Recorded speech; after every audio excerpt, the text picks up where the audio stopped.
Welcome to the Wireless LAN News Desk for June 21st, 2019.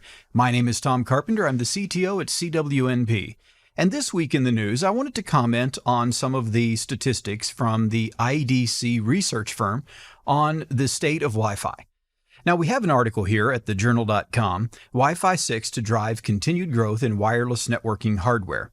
This is, of course, a prediction that Wi-Fi 6 will do that, but in the article, there's some actual statistics of real spending and what's going on.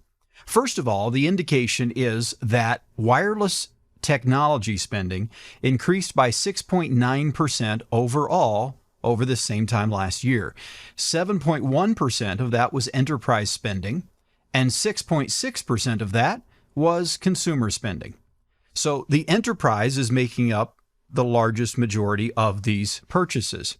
Now, they're expected for that growth to continue with Wi-Fi 6 or 802.11ax coming out. Now, I always like to use the news desk to comment on, well, the news. And the interesting thing here is it says the next iteration of the 802.11ac standard, also referred to as 802.11ax, and that is a lot of misinformation. Okay, so there's no such thing as the 802.11ac standard. There is the 802.11 standard. And there's the 802.11ac amendment to that standard. And Wi-Fi 6 or 802.11ax is not the next iteration of 802.11ac. It's the next amendment to the 802.11 standard. It's going to be a new physical layer. So 802.11ac will still be there as a physical layer, and 802.11ax will be there as a new physical layer. The technical term we use for the 802.11ac physical layer is VHT, and the technical term we use for the 802.11ax physical layer is HEW. So they're two different physical layers. There's not one that's a next iteration of the other. Now, we could attempt to argue maybe colloquially that it is an upgrade, adding new features and capabilities, but technically it's a different PHY. So I want to make sure that that is clear. The language here is not precisely accurate. The total worldwide spending on Wi-Fi technologies was almost $2.5 billion at $2.4 billion, and enterprise spending was $1.4 billion of that. So you can see it's a significant part. Now, the interesting thing is to note that 11AC now makes up 86.4% of dependent access point shipments and 93.1% of enterprise wireless LAN dependent AP revenues. So they're getting really close to 100%. And you know what? It only took about 7 years to get there.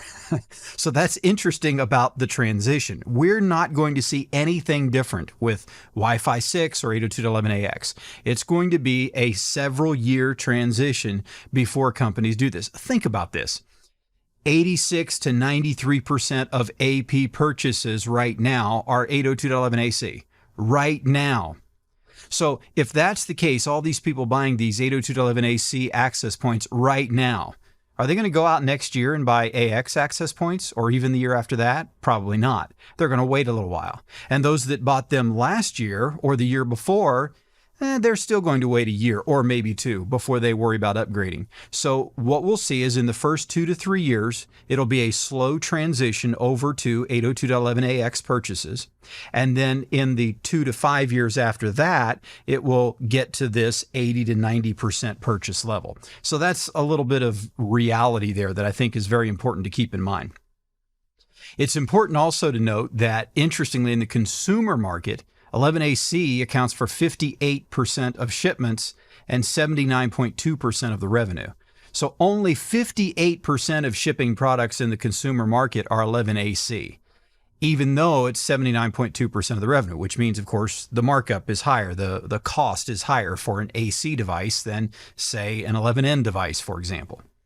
Now, you'll also notice some important statistics down here that I found interesting. Cisco had 46.8% of the worldwide market. Aruba HP, 14.1%, Ubiquiti at 7.3%, Aris Ruckus at 5.2%, and Huawei with 4.2%. So, of course, Cisco's still the dominant wireless LAN vendor, but many people think that means 90% of purchases are Cisco, but it's nowhere close to that. It's less than 50% Cisco. So this isn't like the old, well, when it comes to what word processor and spreadsheet you use back in the late 90s, 85% of the time it was Microsoft Word or Microsoft Excel. It's not at that level when it comes to access points. There are a lot of people that have Cisco wired infrastructures and they use somebody else's access points because they like the features they have, they like the capabilities they have, whatever it is. So Cisco does have the dominant portion of the market share at 46.8%, but others have significant percentage of the market share as well. When you look back at those numbers, roughly 2.5 billion, right? 14.1% or 7.3% or 5.2% of 2.5 billion isn't too shabby in my opinion. So this is some interesting information from the news about the wireless industry.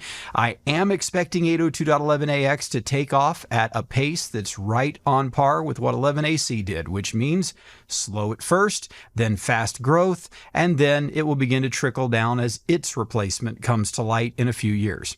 Well, thank you very much for viewing the Wireless LAN News Desk today. I'm glad you've been with us, and if you haven't already, make sure you check out cwnp.com to look at the Wi-Fi Trek conference information for Wi-Fi Trek 2019 in Nashville coming up in September. You don't want to miss it. We've got a couple of great keynoters, Laura Chappell and Stuart Chaffee, that are going to be with us, and all the other great speakers giving you wonderful technical information. The pre-conference training, it's worth attending, so make sure you check that out at cwnp.com. Thank you very much, and I'll see you next week.